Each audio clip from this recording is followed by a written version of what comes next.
उम्मीद करता हूँ दोस्तों आप सब ठीक होंगे। अच्छा, इस वीडियो में मैं आपको बताऊंगा कि किस तरह से आपने ऑफलाइन विंडो को इंस्टॉल करना है और अपने ओल्डर वर्जन से कैसे न्यू वर्जन के ऊपर आपने अपनी विंडोज़ को मूव करना है। जैसे कि हमने लेटेस्ट वर्जन को मैंने iOS फाइल डाउनलोड कर ली है, उसको माउंट करने के वही सेटअप मैंने आपको दिखाया है, इसको हम रन कर देंगे।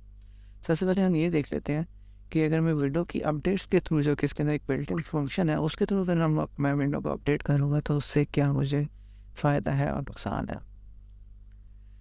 जैसे कि मैंने ओपन कर लिया है, अभी ये विंडो अपडेट्स देख रहे हैं आपके सामने, इतनी सारी अपडेट्स इसकी आ रही हैं। इसमें क्या होगा, ये पहले डाउनलोड करेगा, डाउनलोड करने के बाद फिर इंस्टॉल करेगा और फिर क्या होगा कि आपका जो सिस्टम है वो मल्टीपल टाइम रीस्टार्ट होगा। जैसे ये देखें 22 की भी अपडेट्स आई, ये इसको डाउनलोड करना पड़ेगा फिर इंस्टॉल होगा।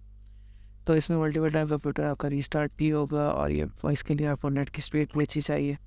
तो ये काफ़ी ज़्यादा टाइम कंज्यूमिंग है। मेरी नज़र में जो सबसे बेस्ट वे ये है कि आप लेटेस्ट वर्जन डाउनलोड कर लें और उसको इस तरह से आप ऑफलाइन 3 वे में उसको आप इंस्टॉल करेंगे।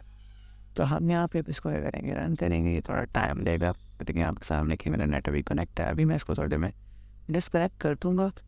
इससे क्या होगा कि ये ऑफलाइन, क्योंकि हमारे पास बस ही इस वीडियो का ये कि मैं आपको बता सकूँ कि ऑफलाइन हमें किस तरह से विंडो को इंस्टॉलेशन और अपडेट करना। आइए देखिए, पहली ऑप्शन आपका ये डाउनलोड द अपडेट रिकमेंडेड है, तो इसको ही हम क्या करेंगे, सिलेक्ट करके नेक्स्ट कर देंगे।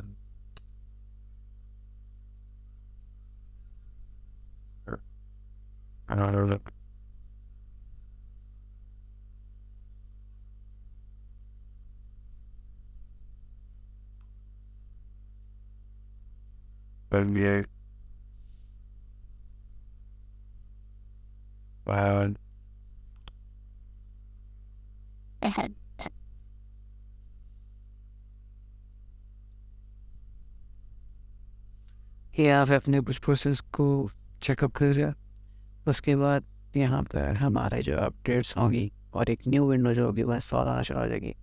इसमें होता क्या है कि सी ड्राइव में ही विंडो इंस्टॉल होती है और एक window.alt का फोल्डर आता है। ऑल्ट का वो फोल्डर होगा जो पहले से विंडो इंस्टॉल थी, उसका वो एक अलग फोल्डर बना देगा। एक न्यू विंडो प्रॉपर जिस तरह सी ड्राइव में विंडोज़ की फाइल होती है वैसे शो हो रही है। तो ओल्डर विंडो जो होगा वो हम डिस्क क्लीनर से उसको रिमूव कर देंगे, क्योंकि वो 20 GB के करीब या समटाइम 5 से 10 GB के करीब वो अपनी स्पेस ऑक्यूपाई करता है। ये एग्रीमेंट्स हैं, इनको आप एक्सेप्ट करके नेक्स्ट करते हैं तो वो इतना करता है। अच्छा, यहाँ पे वो सबसे पहले आपसे पूछ रहा है कि क्या आप अपनी पर्सनल फाइल और जो सॉफ्टवेयर से इंस्टॉल है क्या वो रखना चाहते हैं नए वर्जन के अंदर। आप रखना चाहते हैं तो सेलेक्ट कर लें, या फिर सेकंड में पूछता है कि सॉफ्टवेयर सारे डिलीट कर दें, अपनी पर्सनल फाइल जो है वो आप रख लें। तो आप अगर रखना चाहते तो रख लें, नहीं तो फिर आप कुछ भी नहीं रखना चाहते तो थर्ड ऑप्शन में सेलेक्ट करके आप नेक्स्ट करते हैं, जैसे मैंने कर दिया हुआ है। और यहाँ पर आपको देखिए वो अपने कुछ अपडेट्स वगैरह को चेक कर रहे हैं और नीचे आप देख सकते हैं कि मैंने अपना इंटरनेट से अपने सिस्टम को डिस्कनेक्ट कर दिया। तो ये अब ये तमाम तरह विंडो जो इंस्टॉलेशन है ये ऑफलाइन होगी। इसमें ना तो आपको बूटेबल यूएसबी बनाने की ज़रूरत है, अगर हाँ, लेकिन ये है कि ये प्रोसेस तभी फ़ायदे यानी कि बेस्ट है जब आपके पास विंडो पहले से इंस्टॉल हो। अगर एक ऐसा सिस्टम जिसमें बूट ही रही हो और आप उस विंडोज़ ही रही आपकी और इसी को इंस्टॉल नहीं, तो उसके लिए फिर आपको बूटेबल यूज़ भी चाहिए होगी। लेकिन अगर आपकी विंडो इंस्टॉल है और आप उसको क्या कहते हैं अपडेट करना चाहते हैं या इस तरह से दोबारा से इंस्टॉल करना चाहते हैं, एक किस्म का सिस्टम को रीसेट के मायने में भी आता है। रीसेट की वैसे ऑप्शन हमारे विंडोज़ के फीचर में भी आती है, लेकिन वो फिर बात वहीं पे आ जाती है कि वो बहुत ज़्यादा टाइम कंज्यूमिंग है। इस तरह देखिए, आप हार्डली कोई 15 से 20 मिनट के अंदर एक किस्म की न्यू विंडो कर लेंगे और अपने ओल्डर वर्जन को अपडेट भी ईजिली कर सकेंगे।